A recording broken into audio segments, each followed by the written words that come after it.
Ah, the PlayStation Vita. The sequel to Sony's successful underdog, the PSP, the Vita arrived on the gaming scene with the table set for it to be an even greater victory. It seemingly had everything going for it. 7th gen console quality games, an OLED screen, the long requested addition of a second analog stick. The Vita had only one job: not to mess up Sony's successful dent in Nintendo's gargantuan hold over the handheld market. And boy, did it fail spectacularly at that. Yes, CG, you are correct. The Vita, according to the sales numbers, was an abject failure. You're such a Sony pony, I'll bet you ran out and got that day one. You hated the DS and went with the PSP. You said so yourself, so I'm sure you were just salivating over Sony's NGP, weren't you? Well, I was excited about it leading up to launch and came really close to getting one in 2012. I was honestly enjoying the 3DS so much that I decided not to get one until the system was dead. Wait a minute. That doesn't make any sense. You're a gamer. You're supposed to fanboy and fawn over everything your favorite game company puts out. How dare you use your reasoning and critical thinking when it comes to how you spend your own money? Oh, I've never been so insulted in my whole life. I'm out of here. Oh no, EG, come back. Don't go. Don't leave me here to do this by myself. How am I supposed to make this video without you? Come back, please. I'm incapable of making anything without your stupendous takes and insights.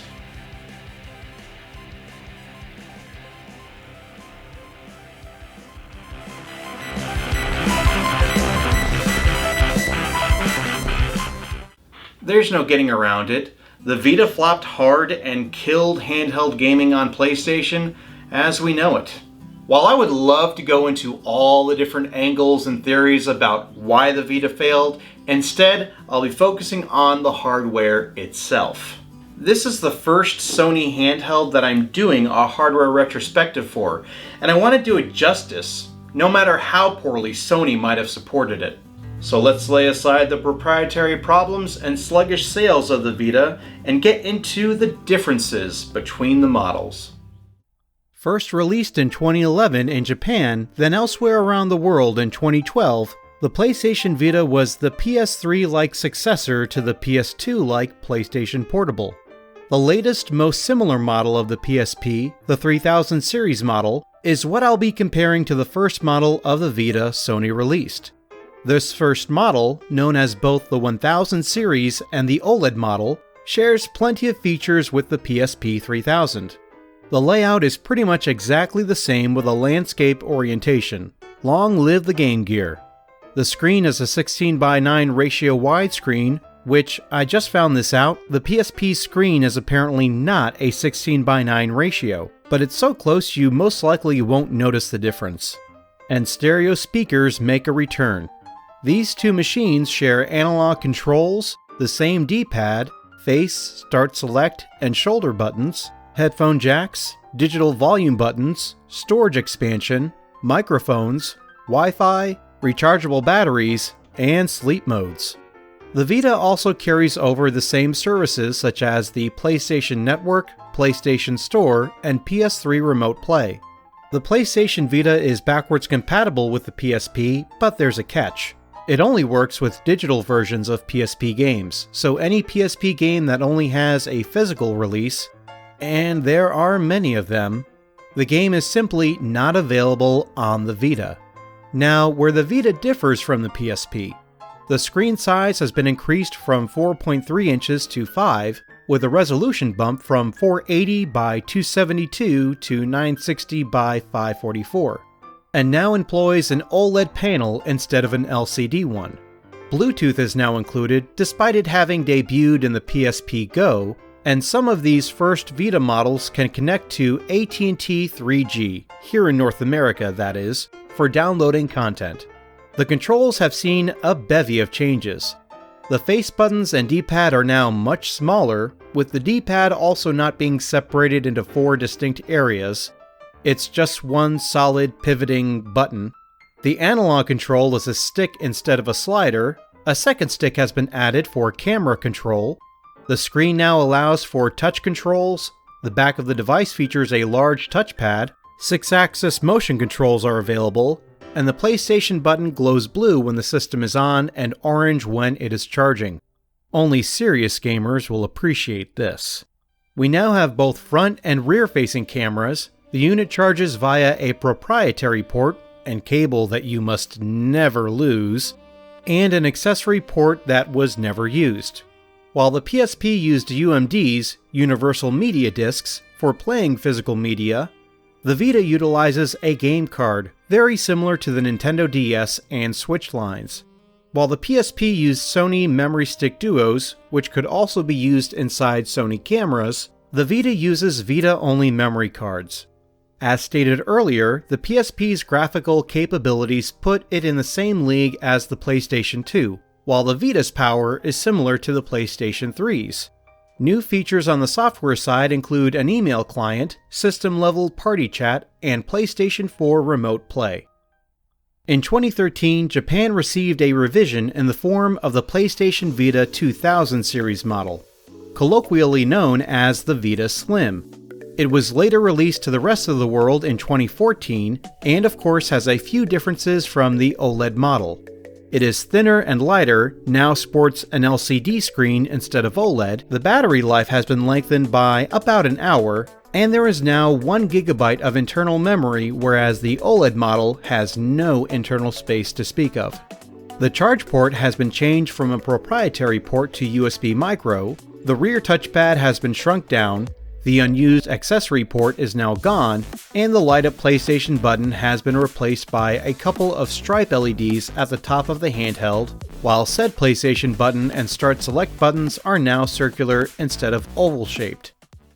And that's it. No more PlayStation Vita models. Nope. No more. Just these 2 models. Okay, so a bit of a side note here for the returning viewers. I've already done a Game Boy Advance hardware retrospective, and in it, I never once made mention of the Game Boy player, and that's for a good reason. I don't consider the Game Boy player to be a Game Boy Advance. I consider it to be a GameCube accessory that allows the GameCube to play GBA games. So, well, you might be thinking, alright, well, what is the difference between the Game Boy player and the PlayStation TV? And yes, you do need a TV in order to use the PlayStation TV. That's all you need. You don't need anything else like an entirely different console that this thing hooks up into. It's a self-contained system that acts as a Vita when hooked up to your TV, allows you to play Vita games on your TV, all on its own. So that's why I will be including the PlayStation TV in the PlayStation Vita hardware retrospective. Now, with all that nonsense out of the way. Alright, on to the next model. Sort of. The PlayStation TV, like the Slim, was released in Japan in 2013 and elsewhere in 2014. The differences from the other 2 models, of course, are going to be vastly different. As I mentioned, this is at the concept level a consoleized version of the Vita. It connects to your TV via HDMI and can support both 720p and 1080i, so it actually delivers a sharper image than either of the handheld models. You can use either a DualShock 3 or DualShock 4 controller. Anything on the other Vitas, whether it's an app or game, that relies on the touchscreen, touchpad, microphone, or cameras will not work due to the PlayStation TV and supported controllers lacking these features at the hardware level. There is now an Ethernet port if you'd rather have a more stable connection over a wireless one, and also a USB port for pairing controllers. That will conclude part 1 of the PlayStation Vita hardware retrospective. Now that the system is post-mortem and all the drama about why it flopped the way that it did can be left to the wayside, I feel like we can finally give an honest look at what I consider to be an incredible system that just didn't get enough of a chance to shine. And who's at fault for that? The gamers for pirating games and gutting sales numbers? Or Sony for the proprietary memory cards that were way too expensive? Well, far be it for me to further divide fan bases, but Sony. Obviously Sony is at fault for letting the Vita fail. Piracy has been a thing in video games as long as video games have been around, and Sony simply failed to support the Vita. I know it's a completely safe and vague opinion to hold, but, well, it is what it is. This is Steven with Level 1 Sword, and it's my opinion that you should stay sharp out there. Hey, thanks for watching. If you want to keep on top of the videos, definitely take a sec to subscribe. I'm also on Twitter, Instagram, and Patreon if you want to follow me across the internet. Level 1 Sword also has a bi-weekly podcast, so give it a listen.